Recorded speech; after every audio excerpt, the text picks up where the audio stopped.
मैं जब यूनिवर्सिटी में मैंने फर्स्ट दाखिला लिया, मेरे हाथ में एक बैंडेज था। There were stitches on my hand because ये थोड़ी ना एक रीज़न है कि तुम डिप्रेशन में चले जाओ। दूसरों को देखो कितना कुछ खो रहे हैं लोग।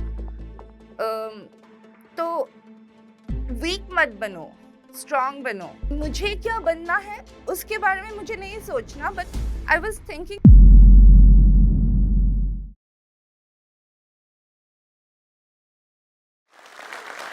Hi, I am Lopa. I am an entrepreneur from Guwahati and I run a few homestays. That was never the plan. मुझे कभी मैंने सोचा नहीं था कि मैं बड़े होके मैं एक होम स्टे ओनर बनूंगी। I would be in hospitality. That was the last thing on my list. मुझे इम्पोस्टर सिंड्रोम है। आप लोगों को अगर पता नहीं है इम्पोस्टर सिंड्रोम क्या है, मैं थोड़ा सा बताना चाहती हूँ।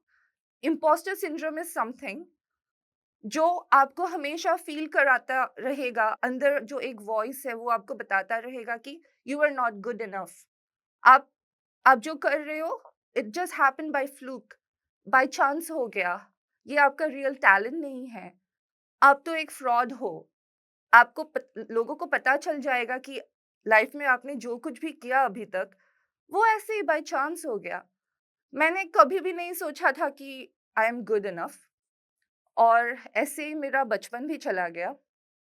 मैं मैं बहुत सारे ऐसे ड्राइंग कॉम्पिटिशन्स, पेंटिंग कॉम्पिटिशन्स में पार्ट लेती थी और मुझे प्राइज़ेस भी मिले। मैं क्लासेस में मुझे जो समझ में आता था, मैं बेस्ड ऑन माय अंडरस्टैंडिंग मैं वही एग्ज़ाम्स में लिख के आती थी। मैंने कभी थॉरो प्रिपरेशन कभी नहीं किया।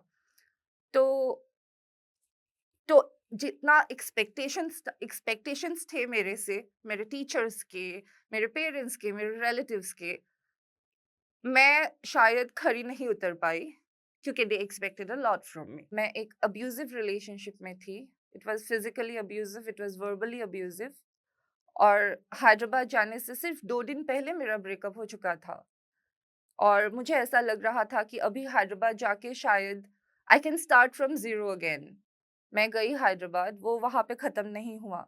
इनफैक्ट मैं जब यूनिवर्सिटी में मैंने फर्स्ट दाखिला लिया, मेरे हाथ में एक बैंडेज था। There were stitches on my hand uh, because he had beaten me up just 2 days before leaving for Hyderabad. And when I just reached Hyderabad, I was very happy because it was a new city for me. नए लोग, कोई मुझे मेरे पास को लेके मेरे baggages को लेके जज नहीं करेगा, but they will see me as who I am. I felt free, but he did not stop there. He kept trying to find ways to hurt me, to stalk me. It was very difficult. I stopped contacting my parents also. I stopped contacts with everyone who was remotely related to Guwahati or who had any connection from Guwahati because I wanted to run away from that place. But but आप अपने आप से कितना ही भागोगे? मैं भी नहीं भाग पाई। I had I started uh, slipping into depression. Um, फिर मेरे दोस्तों ने नोटिस किया कि I am not doing well. मेरे एक सीनियर ने मेरे मम्मी को कॉल करके बोला कि अब आपकी बेटी ठीक नहीं है, आप आ जाओ, उसको सपोर्ट की ज़रूरत है। और उससे पहले उन्होंने मुझे कैंपस के जो काउंसलर थे, वहाँ पे मुझे वो ले गए। And then I remember breaking down in front of her and उन्होंने बोला कि I will refer you to someone else, a psychiatrist. And in Hyderabad, I was diagnosed for the first time with depression. And the fight of the mental health, fight of mental health is not easy because awareness नहीं है लोगों को। मुझे वहाँ पे भी judgement मिला।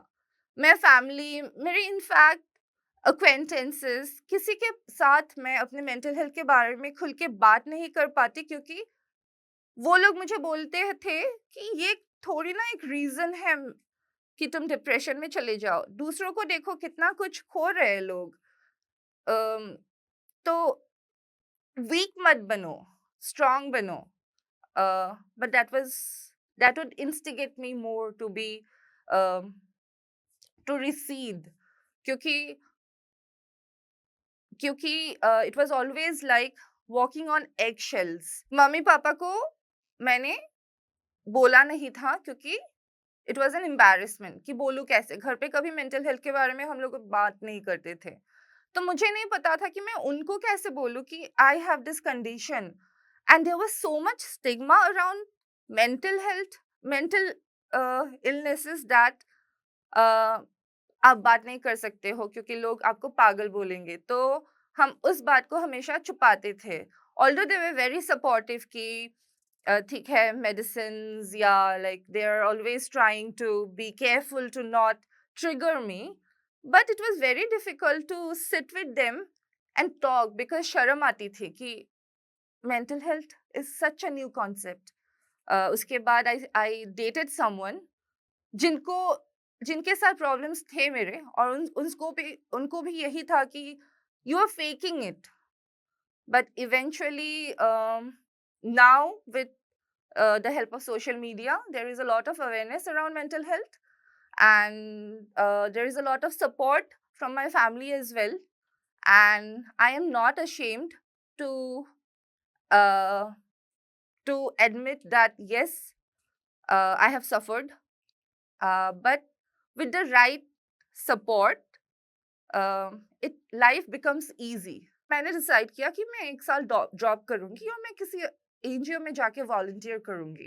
मैं जब शिलोंग में थी और एनजीओ में काम कर रही थी, तब I got the opportunity to work very closely with people like female sex workers, like male sex workers, people living with HIV, and I could connect with each and every one of them. मैं एक महिला से मिली जिनको HIV था, और उनके 6 partners थे, लेकिन उनको पता नहीं था किसने उनको HIV दिया। तो उनके बच्चे भी हैं, उनके बच्चों को नहीं पता था कि she was a female sex worker, तो she was living a dual life. दिन में वो जाती थी पुलिस बाज़ार में बैठ के अपना छोटा-मोटा दुकान चलाती थी। रात को वो घर जाके अपना अपने बच्चों को पढ़ाने के लिए या उनकी देखभाल के लिए she had to resort to prostitution. और वो उनके बच्चों को पता नहीं था। मैं वहाँ पे जब उन लोगों के साथ काम कर रही थी, मुझे बस यही हमेशा फ़ील होता था कि these people are not privileged, but they are fighters. They are fighting for a living. They are fighting for their rights. And उन लोगों को कोई अच्छी तरह से ट्रीट नहीं करता, क्योंकि again stigma around sex work.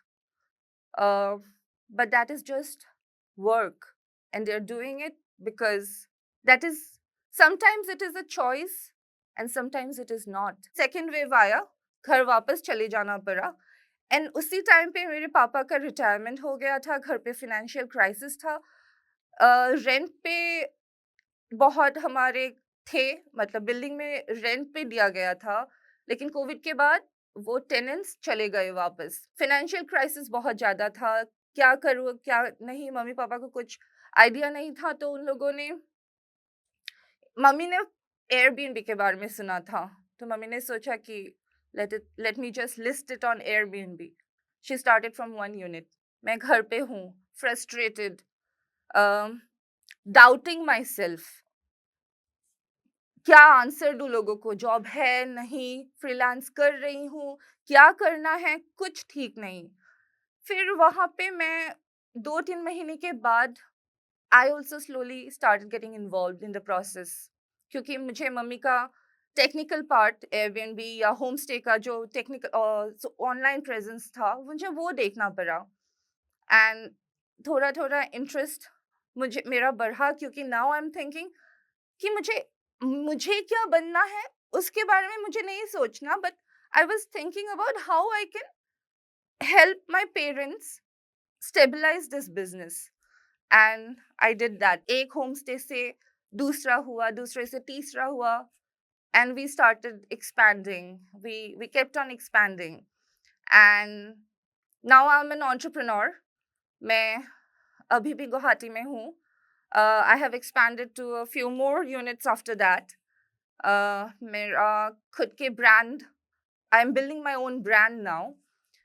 और अभी plan ये है कि I just don't want to stick to Guwahati, but I want to spread out across India or the world. Who knows what future has in store for us?